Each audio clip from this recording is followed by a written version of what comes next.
Thank you, Riv. Crazy game. Oh, yeah. Exciting game. So much to talk about because so much was happening, and it's going to be kind of tough to pinpoint why the game actually fell the way it did, right? And so the first thing I want to approach is CLG's team composition, because it was a double AD comp, but with kind of a unique twist, pulling in the Rumble and the Nidalee behind those two champions. And so the Rumble and Nidalee made people stay honest with their itemization builds. We saw Keith do a Banshee's Veil instead of armor stacking. Like, you couldn't armor stack against this team.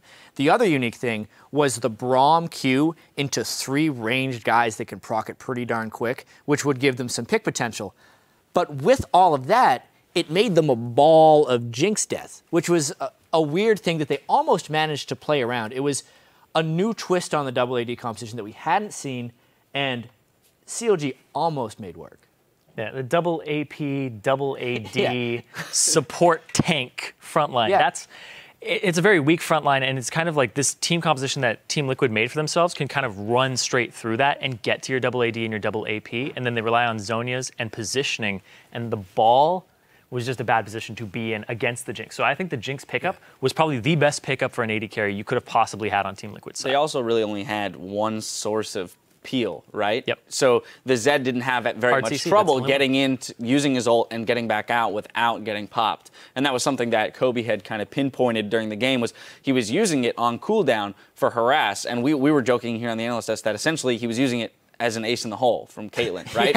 Put some damage down because you're just like, hey, I'll give you a reason to leave the turret so we can take it. I mean, I don't disapprove of that because they only have one exhaust. So he just uses his ultimate on cooldown, and then the second and third time he uses it, they don't have exhaust to deal with it. So he blows a QSS, then they actually start the fight 30 seconds later. Yeah. So Team Liquid side, they build this comp around the Jinx. The Jinx, as you mentioned, was a great pickup. Great pickup for them. We saw Quas, Riv pointed it out, 9th champion in 9 games. Different champions. That's an incredible champion pool. You know, whether or not he found success on all of them, right, is one thing. But the fact that the team has the confidence in him to put him on 9 different champions and say, we're cool with this, we can play with it, we're comfortable playing with this in an LCS match, is incredible. Yeah, and let's just be clear, like, this was not a team composition victory. Team Liquid didn't necessarily have the objective control or the turret pushing that CLG did, and that's why we saw such a back-and-forth game. They also needed to be very grouped up in those team fights. They couldn't make any mistakes. It was a super, super entertaining game here, and obviously the Morgana from Quas was a huge part in their team fight victories more than anything else. To your point of the team fight victories, let's go into our first replay. We're going to go 33 minutes into the game. Mid lane, we're going to pull that up onto your screen right now. Yeah, I mean, the big thing about this one, this was actually a fight that Team Liquid wants to have prototypically in the mid game. We can actually roll this right now and watch the zone control of the Morgana and the Zed and how easy this makes life for Keith. He has one Rumble ultimate. That's all he has to deal with the whole time. The Black Shielded Zed plus the flashing Quas ultimate on 4. CLG literally just has to run away. Never can they get in range of the Jinx. I don't think Keith got hit by a single auto attack that entire fight. And that's what the zoning potential did of the Zed plus the Morgana flying in there. Yeah, Keith was having a really crazy game. I was sitting here, I was talking to Jad about it. I'm like, Keith, I don't know how good you are because he's losing lane like down in CS. Then they're picking like team fights where he's not there. And then when he does show up, he does prototypical AD carry things. Yeah. But he's just like, I'm constantly auto-attacking. There's almost never a time where he isn't getting his damage off in an optimal way. Sometimes he wants to go a little too hard and the backline goes away before he does.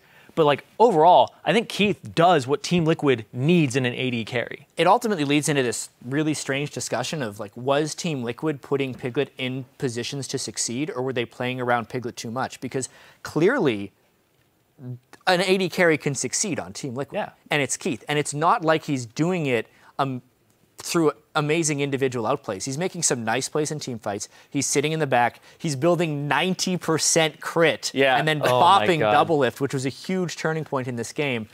It's a fascinating storyline to think about because they have won so many games now with Keith. I think they're 5-1, including beating the top 2 teams in the North American LCS with him.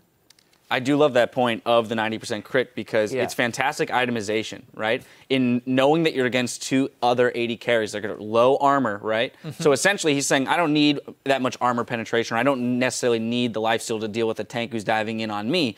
I just need to crit more. Yeah. And with the idea, or with the recent change, the Phantom Dancer now having 35% crit to compensate for Eye Edge having less, he ends up at 90% crit. We saw it manifest in the 3 crits on double lift. It lit just vaporizing. Yeah, we were watching. It was like, did he get really lucky with it? No, triple that's crit. actually what you're supposed to do. No, that's a double Phantom Dancer. That's what that is. Let's go to the final fight, right? Because I want to just look at, we were giving, there's been criticism of Morgana for not being fantastic in the late game in terms of damage output. She's got 1 spell rotation, and then she's kind of out of the fight for a bit. Black shields were on point, though, but let's look at the zone control that happens when you have a Morgana that's this big in the late game. Yeah, just Quas's positioning and the way he gets into these fights is absolutely beautiful.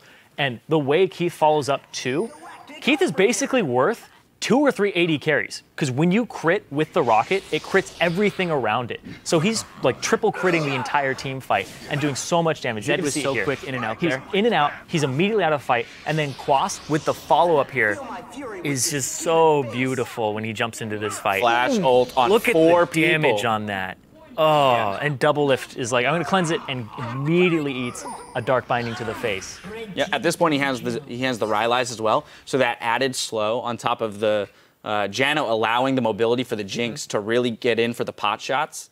So here's the thing too is, I don't disagree that Morgana's damage is relatively low. Like if she's a mid laner, she's not in the higher end of things, and that's a very squishy team composition that CLG has. So if you're against like 2 tanks, Morgana is not the optimal choice there. Yeah. You're definitely going to feel very weak against those. But as a top laner, it works out so much better. And that fight and the one we showed earlier, in that 52-minute game, were the 2 fights that Team Liquid played just right.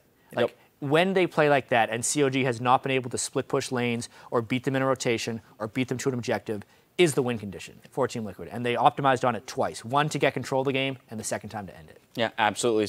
A great showing by Team Liquid today. They have now beaten the top 2 teams in TSM and CLG really awesome. in the recent past, rather. So fantastic to see that from them. Interested to see if they continue to climb the ladder.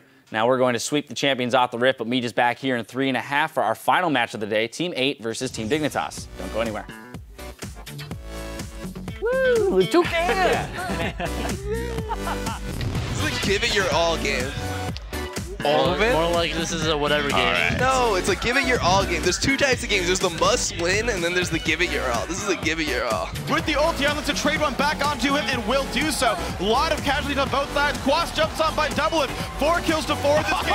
Keith trades one back. Zed. I'm teleport. I'm on. Down. Rec side. I'm fine. Can we go back in? Yeah, Rumble ulti. Yeah, watch Jinx. Janna's dead. Kill Jinx. No flash on Jinx. Double though gets the kill on Rek'Sai. They're going to trade back one as Tristana has fallen. Aftermoon locked up as well. Makes it 2. No 3 deaths for CLG. Keith on the chase. Double. Yeah, nice. I got him. We get in. Let's go, baby. Yeah. Team Liquid, have they really broken the curse